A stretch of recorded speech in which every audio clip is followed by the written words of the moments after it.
এখন আগের থেকে অনেকটাই ঠান্ডা কিন্তু বেশি পড়ছে। আসলে মাঝখানে বেশ কয়েকদিন বৃষ্টি হয়েছিল, তারপর থেকে এরকমভাবে ঠান্ডাটা পড়েছে। তবে দুদিন থেকে কিন্তু বেশ ভালো রোদ্দুর উঠছে। তবে রোদ্দুর উঠলে কি হবে, ওই ঠান্ডা পড়েছে বলে আর এত সকাল সকাল ঘুম থেকে উঠছি না। কারণ আগে তো 4:30টায় ঘুম থেকে উঠতাম, তো এখন 4:30টায় ঘুম থেকে উঠলে পরে চারিদিক অন্ধকার থাকে। সে কারণে এখন আর এত সকালে ঘুম থেকে উঠি না। তাছাড়া একটু ঠান্ডাও পড়েছে, তাই একটু বেলা করেই কিন্তু ঘুম থেকে উঠেছি। এই 6টা মতন বাজে, 6টায় ঘুম থেকে উঠেছি। তো জল নেই বেশ কয়েকদিন থেকে, অনেক কয়েকদিন থেকে জল নেই। তো সকাল সকাল উঠে আমি এদিকে পাইপটায় দেখছিলাম যে জল এসেছে কিনা। আসলে কি বলতো, জলের তো একটা ধান্দা থাকে। আসলে জল না হলে তো কোনো কাজই করা সম্ভব নয়। সে কারণেই পাইপটা একটু দেখে এলাম, যদি জল আসে সেই আশা ভরসা নেই। তারপর দাঁত টাত সব ব্রাশ করে মুখ টুক ধুয়ে নিয়েছি।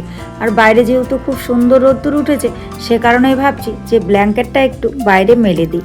আসলে ওই বললাম না, রাত্রিরে বেশ ভালোই ঠান্ডা লাগছে, সে কারণে এই ব্ল্যাঙ্কেটটা কর্তামশাই গায়ে দিচ্ছে। আর কর্তামশাই তো সামনের ঘরে শোয় একা একা, ওখানে না ঠান্ডাটা বেশি লাগে। ও ঘরে রোদ্দুরটা কম পড়ে সারাদিন, সে কারণেই ঠান্ডাটা একটু বেশি লাগে। তাই ওই ব্ল্যাঙ্কেটটা রোদ্দুরে মেলে দিলাম। আর ওই বেশ কয়েকদিন বৃষ্টি ছিল বলে সব কিছু মানে ড্রেস ফ্রেস বা জামা কাপড়ই বলো না কেন, সব কিছু না পুরোপুরিভাবে কাচাকুচি করতে পারি না। যেগুলো একান্তই দরকার সেগুলোই কেচে দিয়েছিলাম। তাই বেশ কয়েকটা কাপড় চোপড় রয়ে গেছিলো। তো ভাবছি যে অল্প একটু জল দিয়ে এই কাপড়গুলো কেচে দিই, কারণ এগুলো রোদ্দুরও উঠেছে। আর মেয়ের ওই ড্রেসটা তো ওইটা বিকেলের ড্রেস, ওটা আজকে লাগবে, সে কারণেই ওগুলোকে ধুয়ে কিন্তু আমি মেলে দিলাম। তো যাই হোক, এই ভিডিওর মাধ্যমে তো তোমাদের সঙ্গে অনেক গল্প হবে, কথা হবে। তো চলো আগে আমার পরিচয়টা দিয়ে নিই। শুভ সকাল আমার প্রিয় বন্ধুরা, সকলে কেমন আছো? আশা করছি যে যেখান থেকে আমার এই ভিডিওটি দেখছো সকলে ভালো আছো, সুস্থ আছো। আর আমরাও খুব ভালো আছি। অরুণাচল প্রদেশের এই ছোট্ট পাহাড়ি গ্রাম থেকে আমি মামনির সংসারে আরও একটি নতুন ব্লগে তোমাদের সবাইকে স্বাগত জানিয়ে তোমাদের সবাইকে সাথে নিয়ে আজকের ব্লগটি শুরু করে দিয়েছি। আমি আশা করছি আজকের ব্লগটিও তোমাদের খুব ভালো লাগবে, তাই সম্পূর্ণ ব্লগটি জুড়ে আমার সাথে থাকার অনুরোধ রইল। আজ হলো মঙ্গলবারের সকাল, ঘড়ির কাঁটায় বেজেছিল সকাল 6টা। আর সকাল 6টা থেকেই আমি তোমাদের সবাইকে সাথে নিয়ে আজকের ব্লগটি শুরু করে দিয়েছি। যারা নতুন এসেছো, আমার ব্লগটি যদি ভালো লাগে প্লিজ একটু লাইক করে চ্যানেলটি সাবস্ক্রাইব করে আমার পাশে থেকো। আর যারা আগের থেকেই আমার পাশে আছো তাদেরকে আমার অসংখ্য ধন্যবাদ আর আমার মন থেকে অনেক অনেক অনেক ভালোবাসা।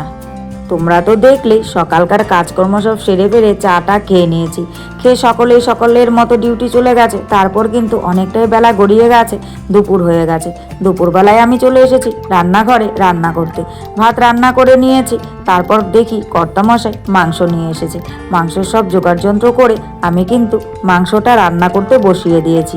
আসলে কি বলতো, ওই দুপুরবেলায় 2টো বাজলেই তো সকলেই খেতে চলে আসবে। 2টো বলছি কেন, 2টোর আগেই খাবে। মেয়ে তো 12:30টায় স্কুল থেকে চলে আসবে। তো মঙ্গলবার কিন্তু আমি এই পর্যন্ত ভিডিও শ্যুট করেছি জানো তো। তারপর হঠাৎ করেই পা পিছলে পড়ে গিয়ে আর সারাদিন কোনো ভিডিও শ্যুট করতে পারিনি, কারণ পড়ে গিয়ে যাওয়ার পর অনেকটাই ব্যথা ছিল। আর এই যে ভিডিওটা দেখতে পাচ্ছ এটা কিন্তু বুধবারের সকালে।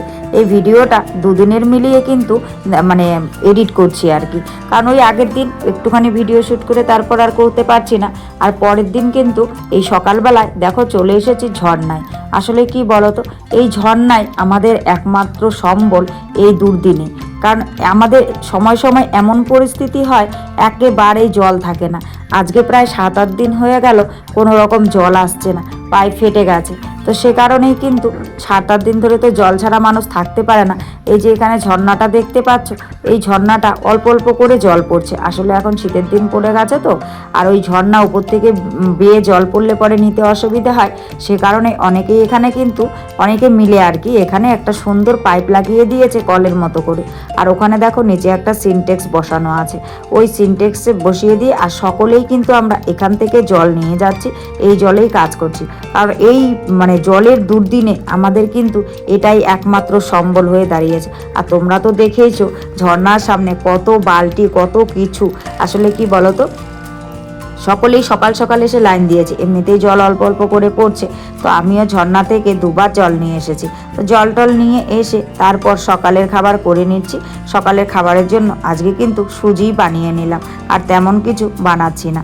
আর সকাল সকালে যেহেতু ঘুম থেকে উঠে গেছি, মেয়েও কিন্তু আজকে আমার সঙ্গে সঙ্গে উঠে গেছে। ওই যে শুনেছে আমি ঝর্ণায় যাব, ও যেতে চেয়েছে। আর জানো তো আমাদের ঘর থেকে ঝর্ণাটা প্রায় অনেকটাই দূরে, তাছাড়া পাহাড়ি রাস্তা, জল বয়ে আনতে প্রচুর কষ্ট, কিন্তু কিছু করার নেই, জল না খেয়ে তো থাকা যাবে না, তাই না বলো?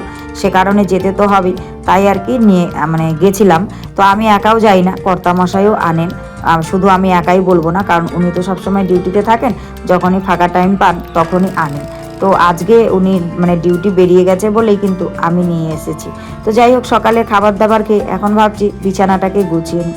তাই দেখো বিছানাটাকে কিন্তু সুন্দর করে গুছিয়ে নিলাম। আর আজকে জানো তো ব্যথাটা একটু কমেছে। কালকে রাত্রিরে ওষুধ খেয়েছিলাম ভাইবোর থেকে এনে, ওই ব্যথার ট্যাবলেট খাওয়ার পরে কমেছে ব্যথাটা। আর বেশ ব্যথা পেয়েছি, কোমরের মধ্যে চোট পেয়েছি। তো ওঠানামা করতে পারছিলাম না বলে কাল কিন্তু তেমন একটা আর ভিডিও আমি শ্যুট করতে পারিনি। আসলে শরীর ভালো না থাকলে কোনো কিছুই ভালো লাগে না, সে কারণে আর ভিডিও শ্যুট করা হয়নি। তাই আজকে সকাল থেকে আবারও শ্যুট করছি। আর কালকে যতটুকু শ্যুট করা ছিল সেটুকু মঙ্গলবার আর বুধবার মিলিয়ে আজকের এই ভিডিওটা। তো যাই হোক, তারপর মোটামুটি সকালকার কাজকর্ম হয়ে গেছে। আর আজকে সকালে আর বাসি কাজকর্ম তোমাদের সঙ্গে শেয়ার করিনি। তো যাই হোক, এখন ঘরটা ঝাড়ু দিয়ে নিয়েছি, ভেতরের রুমটা তোমরা তো দেখলে।